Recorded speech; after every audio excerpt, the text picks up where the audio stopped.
resale cost, other holding cost opportunity, what's your time worth, your ROI, out-of-pocket expenses.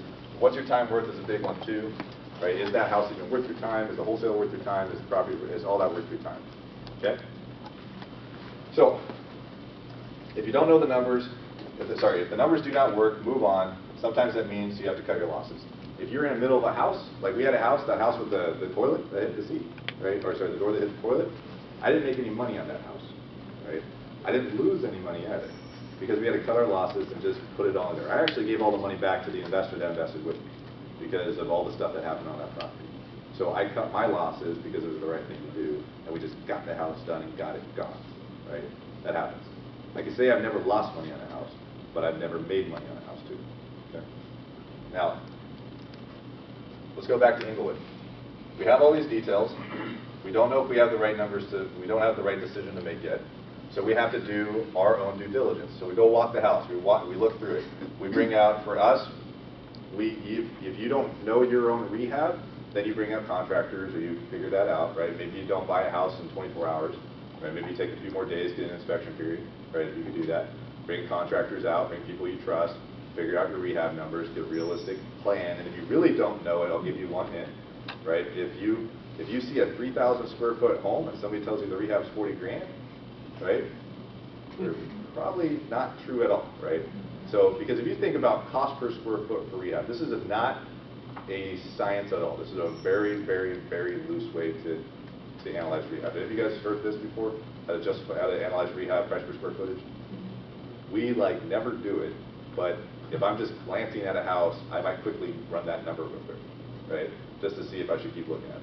All it is that you take the square footage of the house and divide it into the amount of rehab that's being proposed. If it's a $100,000 rehab and a 1,000 square foot house, they're saying that rehab's $100 a square foot. You can build a house for that somewhere down in Washington. So does that make sense to you guys? If you take the cost of rehab and divide it into the square footage, that gives you the cost per square foot to rehab a house. It's a very quick, dirty way to calculate rehab, right? So if somebody's presenting you, if you look at a house that's a gut, tear down house, and it's $15 a square foot for rehab, right? Then don't ever deal with that wholesale investor realtor again, right?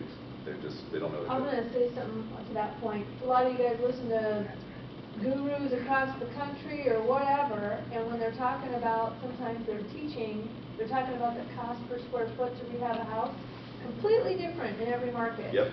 So you cannot listen to that stuff. You guys know what I'm talking about. Do not listen to your videos and your whatever else about somebody in Ohio on how much their price to rehab a house is completely different. Or Arizona, or any of the hot markets, it doesn't matter.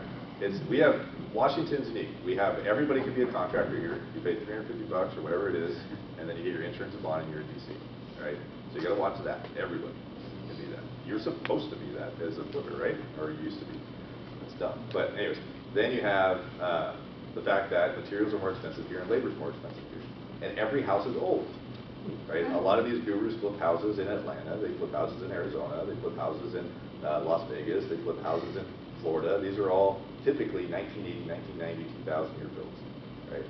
All our houses, I don't know the last house I flipped that was newer than 1965. It just doesn't happen. Right?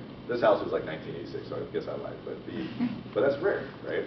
Most of the time it's all old houses here, so you're going to have rehab that's very different than my insurance company flips out every time I give them a homeowner's insurance, just like they request homeowner's insurance. Because they're like, it's a 1912 home, is that historic, or is this, or whatever. You go, no, that's a house in Seattle, so what's the big deal? And because it's different here, okay?